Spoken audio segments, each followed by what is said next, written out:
Когда два белых медведя внезапно появляются в заброшенном доме, в маленькой отдаленной деревне, местные жители немедленно зовут на помощь, и ученый Дэвид Чиснелл первым оказывается на месте происшествия.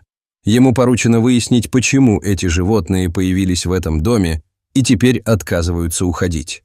В конечном итоге потребовалось бы приложить героические усилия, чтобы разобраться в этом. Но прежде чем мы начнем нашу историю, нажмите кнопку «Мне нравится». Не забудьте подписаться и нажать на колокольчик уведомлений, чтобы не пропустить новые истории.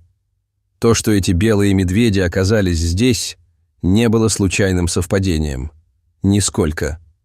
У Дэвида дрожали ноги, когда он пробирался через заброшенный дом. Стояла почти кромешная тьма, и единственным источником света, который у него был маленький фонарик на телефоне. Он знал, что два белых медведя все еще где-то здесь, и просто надеялся, что они спят, пока он прогуливался. Он не заметил ничего необычного, ничего, что могло бы привлечь этих двух белых медведей.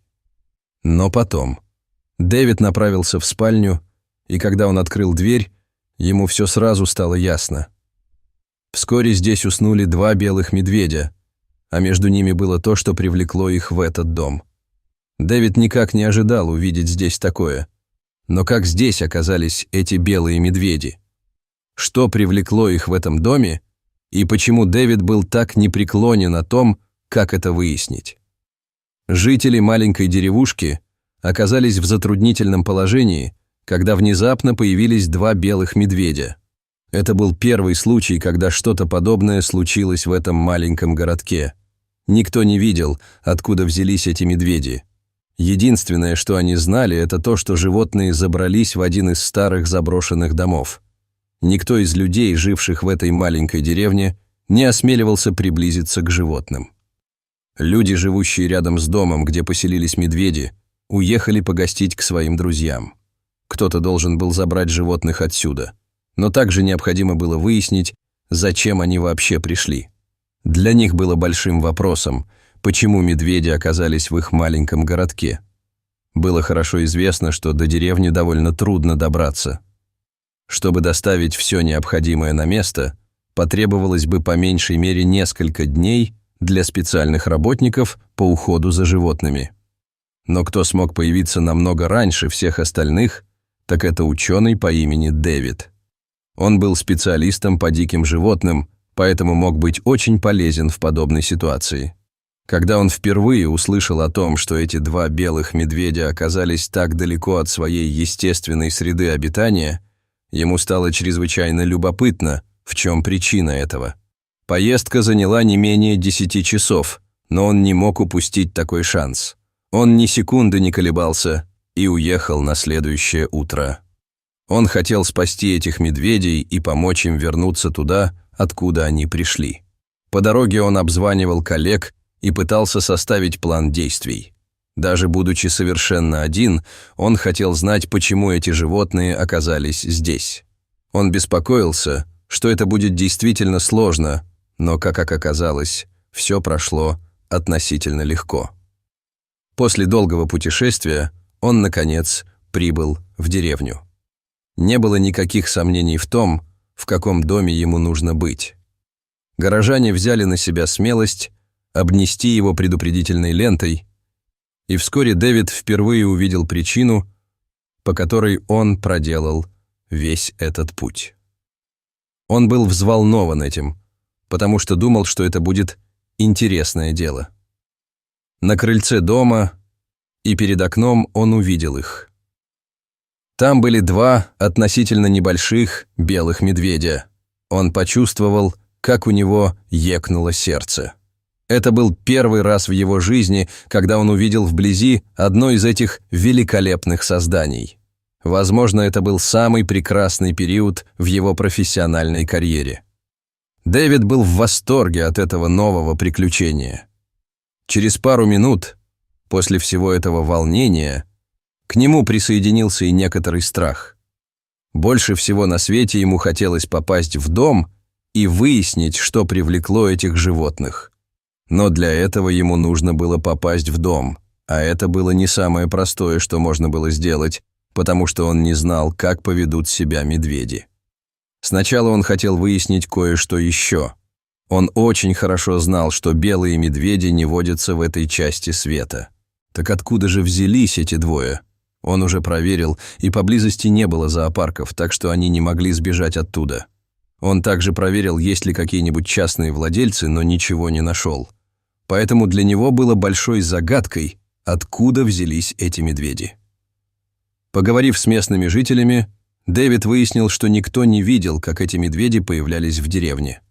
Но у многих жителей деревни были свои теории. Для них было вполне естественно выдвигать идеи и теории о медведях. Поскольку в этой маленькой деревне впервые произошло нечто подобное, им требовалось простое объяснение. По словам некоторых из них, они впервые увидели этих животных в этих краях. Они утверждали, что видели их издалека в лесу, когда совершали пешие прогулки или охотились, но никто не был уверен, что им это просто не привиделось.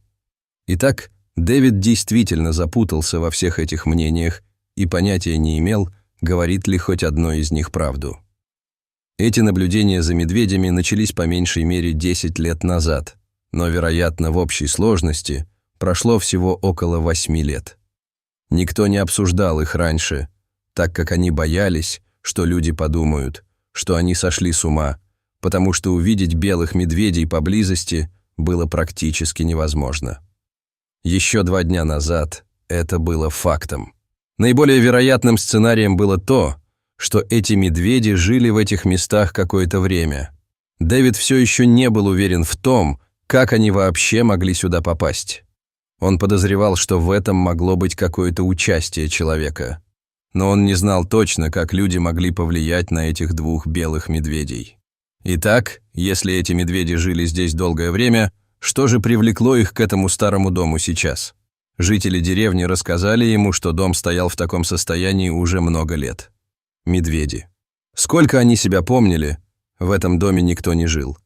Но, конечно, не было ничего странного в том, что медведи выбрали дом без людей, потому что хотели чувствовать себя в безопасности. Дом был в таком плачевном состоянии, что никто не был заинтересован в том, чтобы взяться за реставрацию самостоятельно. Скорее всего, это стоило бы гораздо больше денег, чем когда-либо могло принести. Поэтому в течение многих лет в этом старом доме никто не жил. По крайней мере, это то, во что они верили все это время. Все эти находки и истории, которые услышал Дэвид, только разожгли в нем любопытство по поводу того, что же могло находиться внутри этого старого и пустого дома. Итак, после нескольких дней размышлений и разговоров, Дэвид и несколько местных жителей придумали новый блестящий план. Это был его единственный шанс узнать, что случилось с этим старым домом и почему медведи выбрали это место.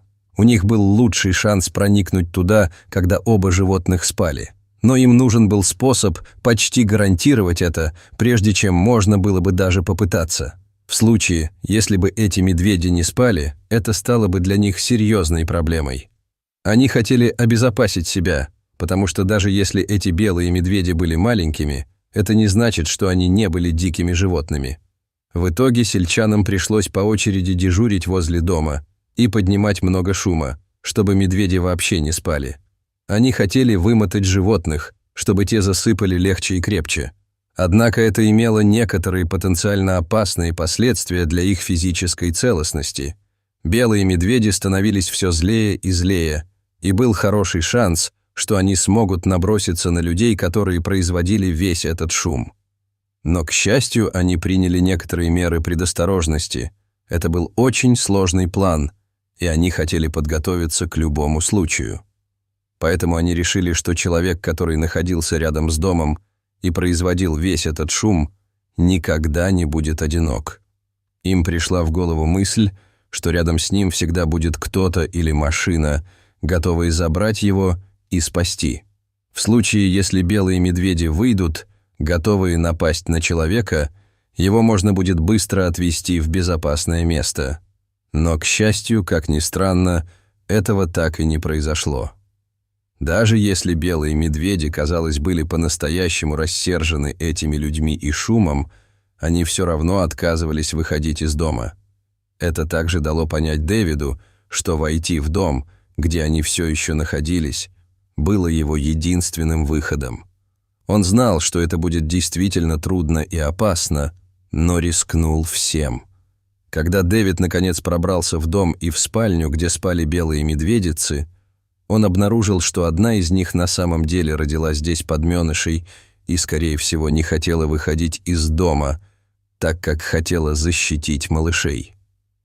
В конце концов, службам спасения животных удалось вытащить всех белых медведей и перевести их в большой зоопарк, где они могли бы довольно комфортно провести остаток своих дней.